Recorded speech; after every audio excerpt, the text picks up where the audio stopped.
esquema.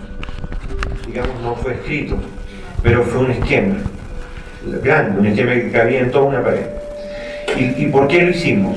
No tanto por razones estéticas y de orden, sino por una cuestión escolar. El material de la batalla de Chile me lo proporcionó Chris Marker, que es un gran director francés, como tú debes saber.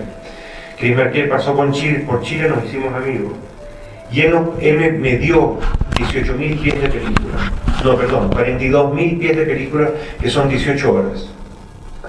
Y hicimos un convenio de coproducción, pero yo no le podía fallar a él. Y yo pensé, si no hacemos un esquema de lo que está pasando, vamos a gastar todos los rollos en 5 semanas y vamos a quedar en el ridículo más total. Entonces yo dije, tenemos que restringirnos, economizar, y para eso entonces hicimos un guión. Y el guión estaba basado en 3 categorías de problemas: económicos, ideológicos y políticos, que en buenas cuentas es un esquema marxista. Y lo hice yo con la ayuda de mi ayudante de dirección, que era mucho mejor que yo, porque era sociólogo y economista, y sabía hacer muy bien ese tipo de esquemas. Y lo cumplimos. Digamos, en una pared estaba el esquema y al lado acá lo que habíamos filmado. Y por supuesto el esquema siempre nos superó, porque nunca no pudimos filmarlo entero. Hicimos lo que pudimos. Y yo escribí 5 metodologías de trabajo, creo que 6, antes de empezar a filmar. Metodologías de trabajo escritas. Cómo teníamos que filmar. Y si quieres se las cuento, pero es largo. ¿Sí? Mira, algunas las voy a contar.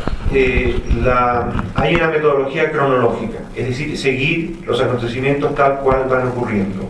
Porque la cronología, así como la vida, tienen un plan dramático.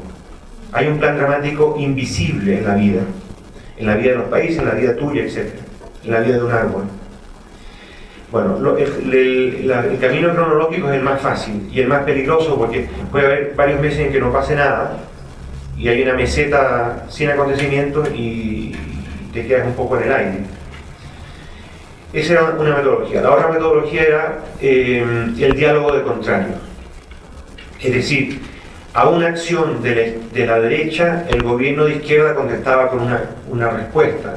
A esa respuesta del gobierno de izquierda, la derecha respondía con otra. Y la izquierda respondía con una quinta, y una sexta, y una octava. Es decir, era un partido de ping-pong permanente entre una clase y otra, entre el gobierno que quería hacer una revolución y los opositores de ese gobierno. Ese era el diálogo de contrario.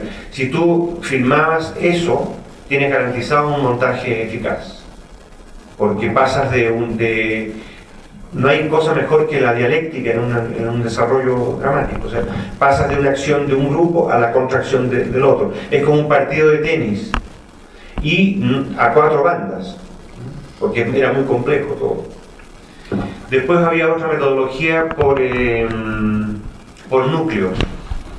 Tú te dabas cuenta que en ese inmenso proceso social, enorme, que abarcaba un país entero, millones de personas en movimiento, tú entrabas a una pequeña fábrica, una fábrica de muebles, por ejemplo, y te dabas cuenta que en esa fábrica se estaba reproduciendo todo lo que se estaba reproduciendo en el país. Todas las luchas y todas las contradicciones pasaban en esa fábrica. Entonces tú decías, bueno, filmemos en una fábrica, nos ahorramos de salir afuera y tenemos la película en la mano. Pero eso es una gran equivocación, porque es como encerrarse en el despacho del presidente y no salir nunca de ahí. Tienes que salir. Pero muchas secuencias de la batalla de Chile son núcleos, son pequeñas fábricas que están en asamblea. Luego, bueno, lo bonito de los núcleos es que nos enseñó a detectar los hechos invisibles. Cuando se produce una huelga o un conflicto social, la calle que hay enfrente de la fábrica es tomada por los obreros. Queman neumáticos o cortan el tráfico, llega la policía, llegan los periodistas, llega la televisión, todo el mundo llega. Es decir, hasta el momento en que toman la calle, el conflicto que originó la toma, nadie lo conocía.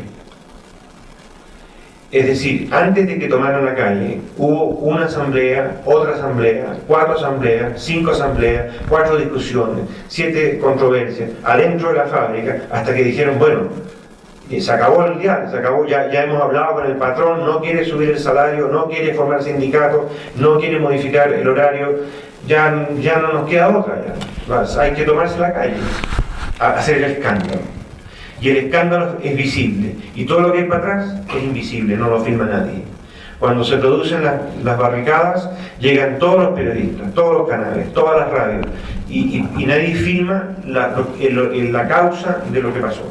Y a eso nosotros le llamamos hechos invisibles, que era muy importante porque nadie lo hace. Uno se guía por la realidad exterior, y no por lo que pasa por debajo.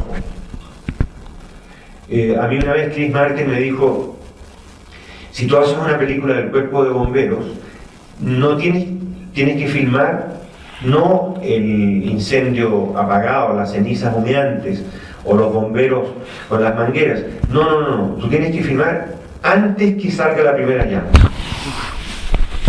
Esta es una metáfora porque no se puede adivinar, a no ser que tú mismo incendies una casa. Pero eso te enseña a decir de que tú tienes que, como documentalista, aproximarte al tema enormemente, meterte dentro del tema. Porque eso que decía él se produce. En otras palabras, cuando se produce un meeting y hay un aplauso, hay que filmar el primer aplauso. ¿Me entiendes? Si tú estás muy metido dentro, sabes cuándo se va a producir un aplauso. Entonces es muy bueno ver una gente que está así como ustedes y que de repente empiezan a aplaudir. Ya no vale ya que yo ponga un inserto con el ruido de los aplausos y después el aplauso. O sea, hay que acercarse a los acontecimientos de una manera total. Bueno, para resumirte, hay tres cosas más que te podría decir, pero teníamos métodos, comodines, formas de filmar. También teníamos una gran pasión por el plano secuencia. Queríamos hacer planos secuencia. Queríamos hacer planos largos. Y logramos hacer como unos 7 planos secuencia en 4 horas y media de película. Porque el camarógrafo era estupendo, era magnífico. Es uno de los mejores camarógrafos con los que yo he trabajado y un gran amigo. Es un desaparecido de la dictadura, murió en la tortura. Se llama Jorge Miller y desapareció en noviembre de 1974. ¿En el documento sale, cierto? No, en el documento aparece la muerte de otro camarógrafo que se llama Leonardo Hendrickson y es argentino. Ese es un material de archivo, yo compré ese material. Bueno, Jorge era increíble, porque era con cámara en mano era capaz de hacer cualquier cosa. Y una cámara estable, muy bueno. Y el reflejo de cineasta, intuición. Yo al principio estaba detrás, la Eclair es una cámara que se coloca en el hombro derecho, ¿no? Se pone aquí. Yo me ponía por este lado y le decía a Jorge lo que estaba, porque él estaba centrado, tenía el zoom cerrado e iba siguiendo un camión lleno de obreros. Entonces yo le decía por acá, ojo que cuando llegas a ese árbol grande, ábrete, porque justamente ahí venía una marcha frontal. Yo le iba soplando plano secuencia porque es muy bueno ayudarlo. Y él iba interpretándome al pie de la letra y mejor que lo que yo le decía. Y ya al cabo de 2-3 meses de trabajo, el rodaje duró 1 año, ya él sabía lo que tenía que hacer. Ya estábamos afiatados. Entonces yo no tenía que decirle nada, prácticamente, ni él a mí. Nos mirábamos y listo. Eso es bien bonito cuando un equipo se complementa. Bueno, el material se salvó porque yo escondí el material en una casa que nadie conocía, que era la casa de un tío mío. Porque en estas circunstancias lo que hay que hacer es guardar muy bien el material, porque en un país que está al borde de una guerra civil puede pasar cualquier cosa. Entonces nadie sabía dónde estaba el material, ni siquiera mi equipo sabía dónde estaba el material.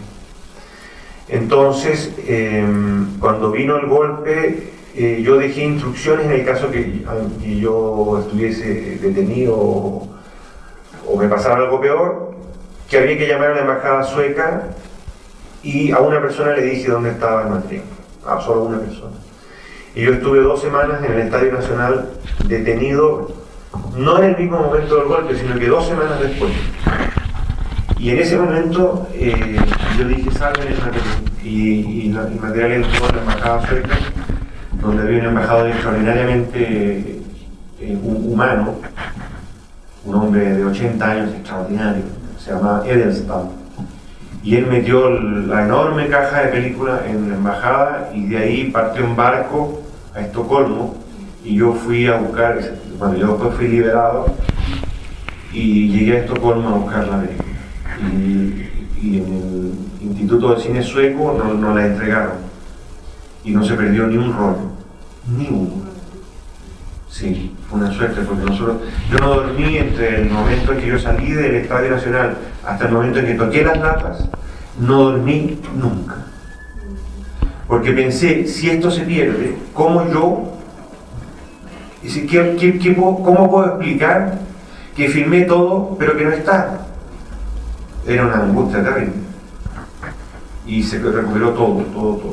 No, y no faltaba nada. Lo divertido fue que cuando nos dieron el material, fue muy curioso, en una pieza blanca grande. Las latas estaban en el medio formando una pirámide, igual como cuando tú arrojas azúcar encima de una mesa, que se forma una especie de montañita. Así estaban las latas. Y nosotros, mi ayudante y yo, teníamos en un cuaderno anotado todas las latas. En lugar de agradecerle al director que estaba ahí al lado de nosotros, nos agachamos, nos sentamos en el suelo y empezamos a ver si estaba todo. Empezamos a contar. Y el señor se dio cuenta que estábamos completamente locos y se fue. Nos dejó solos. Y así recuperamos material. Y después yo me fui a Cuba a montarlo y fui por 6 meses y me quedé 6 años. Porque el montaje duró 4 años. Con Pedro Chasque, otro maravilloso amigo. Pero llegamos a Cuba porque nadie nos dio dinero antes que los cubanos.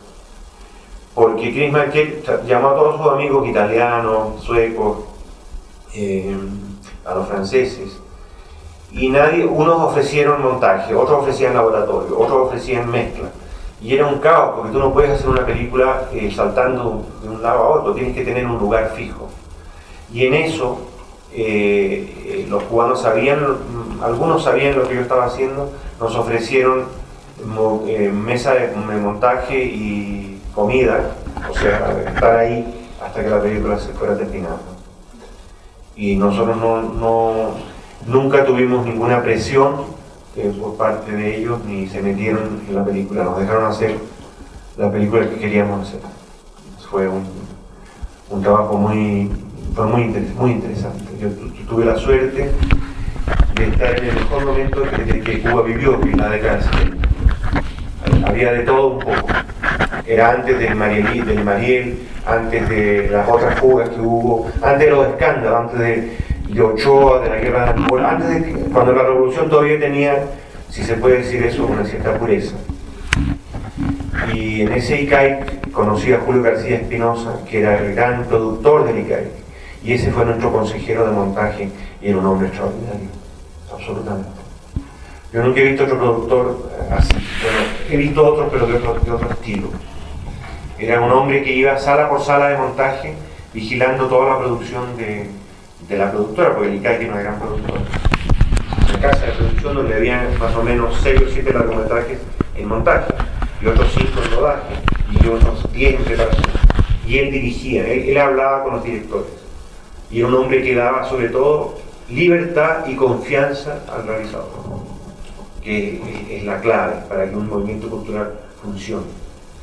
No reprimía, no decía corta esto, quita esto, no, te impulsaba. Y como por suerte la película los copiones, los rayos, le gustaron tanto, que disfrutaba mucho cuando llegaban a nuestro cuarto a ver cómo iban. Entonces nos hicimos muy amigos. Sí.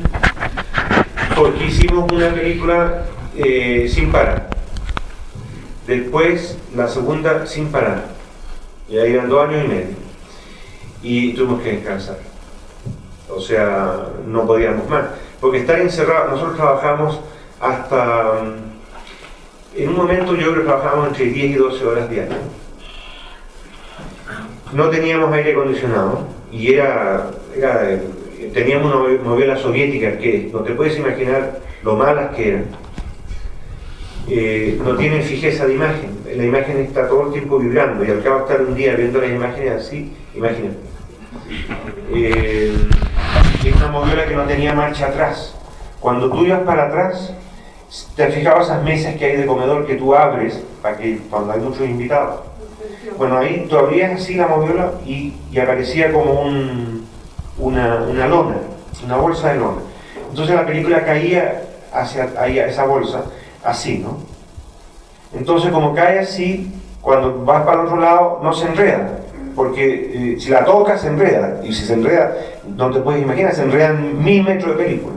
No hay que tocarla, pero de trabajar en esas circunstancias es muy lento. Y además que nosotros teníamos mucho miedo, porque era como montar la historia. Entonces, como todo era histórico, no se podía cortar. Era absurdo. Pasamos unos 3 meses sin cortar. Nos uníamos a mirar. Fue muy lento. Y después descansamos y la tercera parte fue muy laboriosa de hacer. Y por eso duró tanto tiempo. Aparte que el 16 milímetros, tú sabes que el laboratorio es muy lento, es muy delicado de montar el negativo, es terrible. Trabajar en 16 es una tortura para el documentalista, sobre todo si eras latinoamericano. Si eras holandés, no, porque en Holanda hay laboratorios maravillosos, en Suecia también, en Alemania también. Pero no hay ningún documental latinoamericano con el negativo limpio. Es muy difícil, están todos con rayas, con arañazos, porque nuestros técnicos no sabían tratar el 16 milímetros. La industria latinoamericana fue siempre en 35, incluso la cubana. En Cuba solo se trabajó en 35, incluso el documental se hacía en 35. Les parecía más práctico, que tenían razón, y como todo el material llegaba de Rusia y en grandes cantidades, no había problema.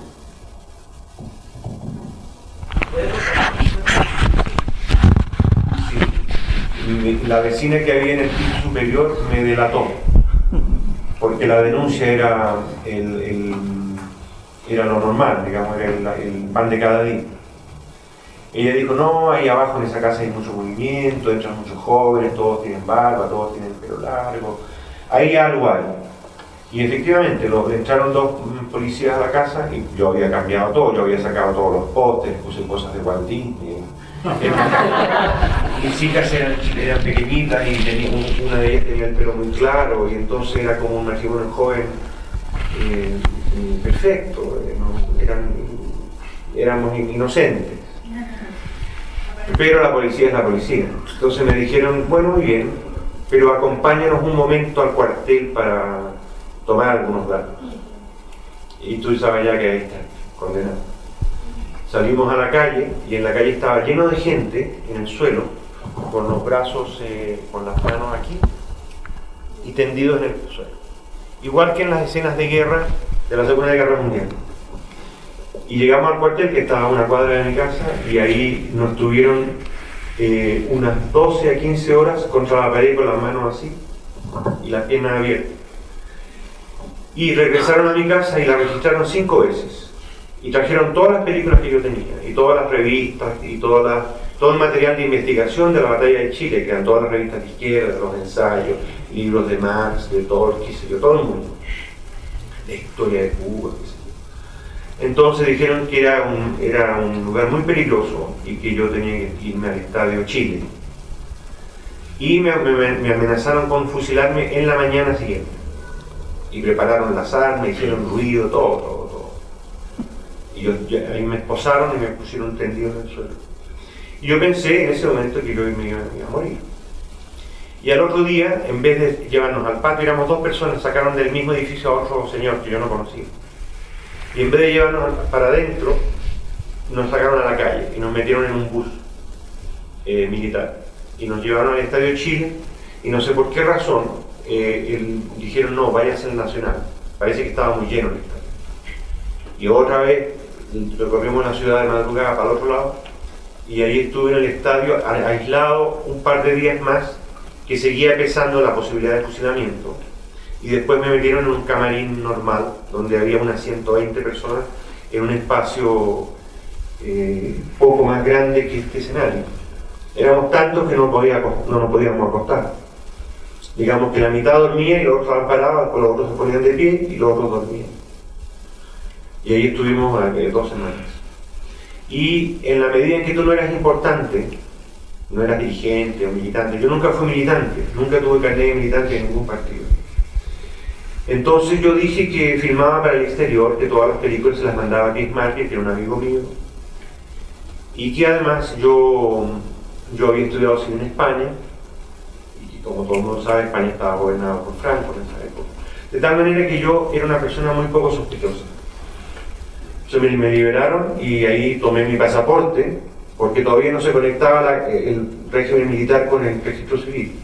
Era muy poco tiempo. Y yo siempre tuve un pasaporte igual que un turismo. Y mis compañeros de la escuela de Madrid me pagaron, hicieron una colecta y me pagaron el pasaje aéreo para llegar a Madrid, porque ellos supieron que yo estaba preso porque salió en la prensa. Y esa fue una aventura técnica, no te quiero contar las cosas que pasaban adentro. Pero eso era una escuela del terror. Digamos, eso estaba hecho para que los que entrasen no se metieran en política nunca más en su vida. Esa era la misión del Estado. Los del Nacional, a los del Chile los mataron, una gran parte. Ahí murió Víctor Jara. Yo estaba con Ángel Parra, en el mismo camarín, que era el otro gran cantante famoso. Y los tipos peligrosos, o que ellos consideraron más peligrosos, los mandaron a Chacabuco, al norte, a un campo de concentración que aparece en la Nostalgia de la Luz. Y ahí estuvieron como 1 año y medio. Y después los soltaron. Bueno, algunos fusilaron y otros los soltaron. Y esa es la historia.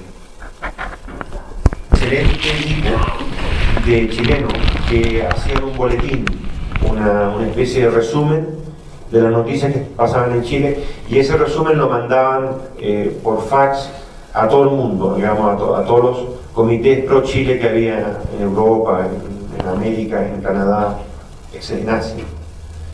Y entonces a través de ese boletín nos informábamos de todo lo que de la gente que caía presa, de los que se salvaron, de lo que estaba pasando.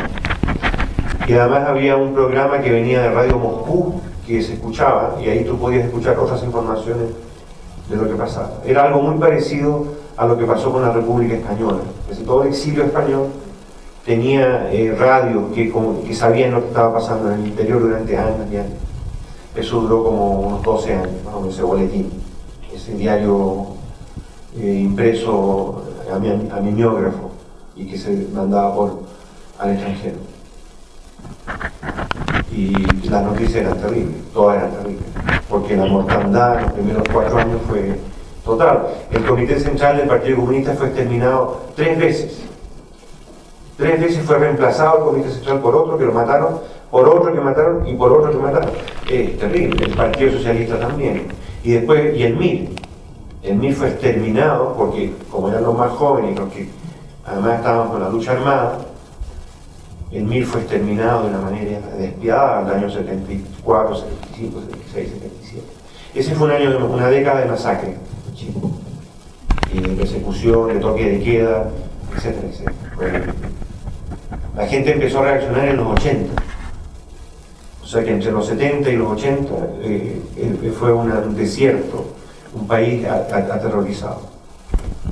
En los 84-85 comenzaron las protestas y el régimen comenzó a tambalearse. Pero siempre hubo toque de queda hasta el final. Hubo 15 años de toque de queda. O sea, tú no podías andar en la calle hasta las 11 de la noche. Si andabas suelto por ahí, te tomaban preso. Imagínate. Y durante 17 años Chile fue en las Naciones Unidas condenado como un país donde se batió el récord de atropello a los derechos humanos. Pero Pinochet se mantuvo. Pinochet cayó cuando cayó preso en Londres. Ahí Pinochet se acabó. Ahí se mostró el cobarde que era, porque se murió de susto.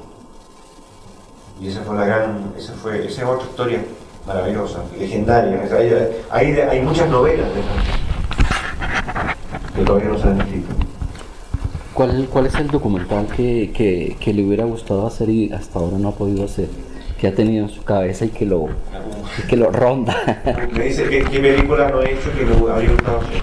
Tengo un montón. Porque hay muchas veces que no te consigues el dinero.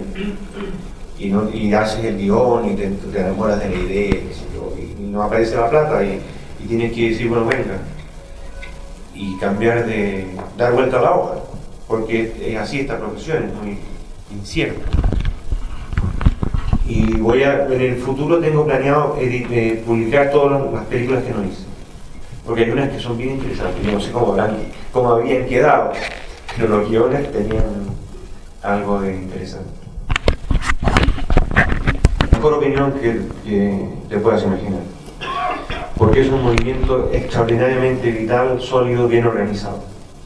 Yo creo que el gobierno va a tener muchas dificultades para quitárselo encima.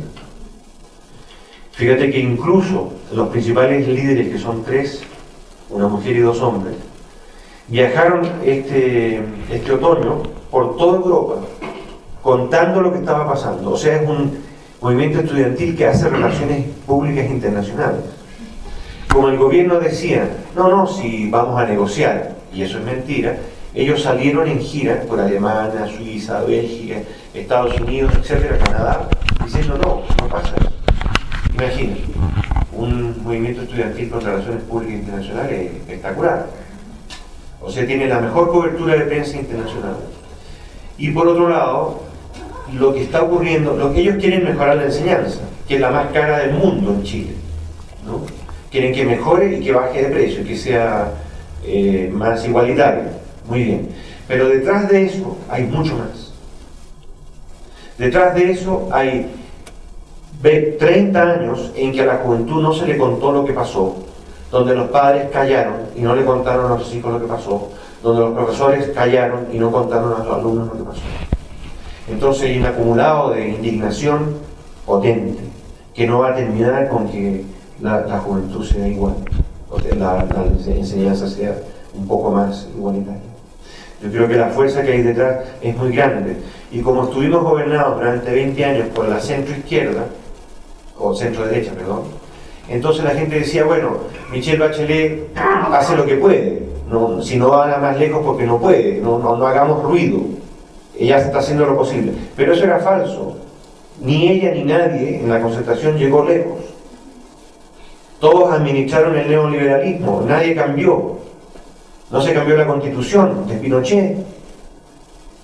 Entonces hay una indignación, un acumulado, un retraso que se va a manifestar como un volcán. A lo mejor se aplacan, pero dentro de 3 años más otra vez va a surgir. Tengo la mejor opinión de esa generación. Porque son gente fundamentada, que no están protestando porque sí. Quieren que se aclare, que se hable, que se diga, que se ventile, que entre aire, abrir las ventanas. ¿Hasta cuándo sigue ese país? Porque, mira, hay un 40% de casos de violaciones a los derechos humanos juzgados. Un 40%. Y tú te preguntas, ¿y qué pasa con el 60% que falta? ¿Por qué los jueces no pueden en 30 años juzgar al menos llegar al 80%, no te digo al 100%, pero el 80%, pero falta el 60%, es mucho. Entonces hay mucho dolor repartido por aquí y por allá. Y un país no... La memoria no es un concepto abstracto, no es universitario, no es intelectual.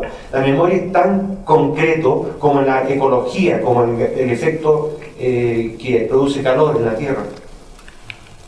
No es una moda, ya entró al mundo contemporáneo, nunca más se va a ir.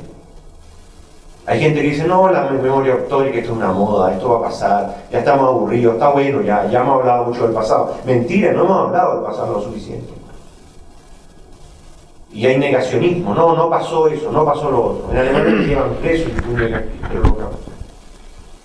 Entonces no va a pasar, así como no van a pasar los derechos de la mujer, los derechos de los indígenas, los derechos de los homosexuales, la ecología y la memoria histórica. Son adquisiciones de la humanidad que están aquí y nunca más se van a mover. Ese es el avance que hemos logrado en 50 años después de la Segunda Guerra Mundial. Eso no lo han entendido todavía. Y por eso tenemos tenemos muchas cosas favorables, a pesar del mundo terrible en el cual estamos viviendo. Son nuevas adquisiciones de la ciudadanía, que no tienen color ideológico, quieren mejorar la vida. Porque hoy día la ideología ha hecho agua por todos lados, no tenemos dónde apoyarnos. Los partidos, la política se ha transformado en sinónimo de corrupción en muchos lugares. Entonces ahora hay nuevos elementos que nos unen y que son mejorar la vida, empujar la humanidad hacia adelante, hacia una sociedad más igualitaria, mejor. La ciencia ha avanzado más que la ideología y la ciencia nos ayuda. Bueno, te respondí que ya estoy en el discurso. Yo creo que no.